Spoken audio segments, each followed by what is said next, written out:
আমরা সিদ্ধান্ত নিয়ে এসেছি যতক্ষণ পর্যন্ত না 20% দিবে ততক্ষণ পর্যন্ত আমরা রাজপথ ছাড়বো না।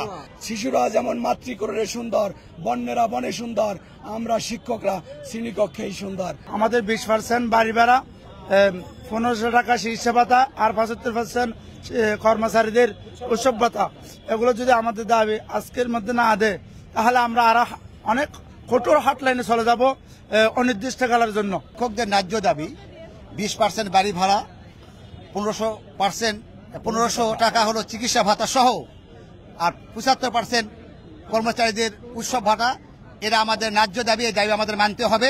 এই দাবি না মানলে আমরা কর্মসূচি চালিয়ে যাব। আমরা শাহবাগ লং মার্চ করব এবং সেখানে অবস্থান করব।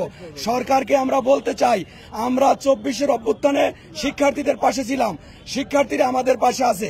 আমাদের দাবি যদি মেনে না নেওয়া হয়, তবে শিক্ষার্থীরা আমাদের পাশে যদি থাকে, যেমন 24 অভ্যুত্থান হয়েছে ঠিক তেমন আরেকটি অভ্যুত্থানের অপেক্ষা করছে। শিক্ষার্থীরা আমাদের পাশে থাকলে সারা দেশ কিন্তু অচল হয়ে যাবে। আমরা আসলে শিক্ষক হিসেবে ব্যর্থ। আমরা যদি ব্যর্থ না হইতাম তবে সচিবালয় যারা আছে তারা কিন্তু আমাদের দুঃখ বুঝতো। তাদেরকে আমরা যথাযথ শিক্ষা দিতে ব্যর্থ হয়েছি, যার কারণে তারা শিক্ষকদের দুঃখ দুর্দশা বুঝতে পারছে না। তারা কেবল আমাদেরকে সম্মানিত বলে আমাদেরকে তেল মাখছে হরপ্রসাদ শাস্ত্রীর তৈল প্রবানদের মতো। আমরা এই তেল মাখামাখি আর চাই না। আমরা চাই আমাদের অধিকার। আমরা সিদ্ধান্ত নিয়ে এসেছি যতক্ষণ পর্যন্ত না 20% দিবে ততক্ষণ পর্যন্ত আমরা রাজপথ ছাড়বো না।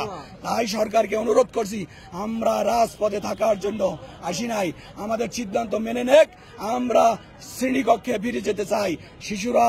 শিশুরা যেমন মাতৃকোলে সুন্দর, বন্যেরা বনে সুন্দর, আমরা শিক্ষকরা শ্রেণীকক্ষেই সুন্দর।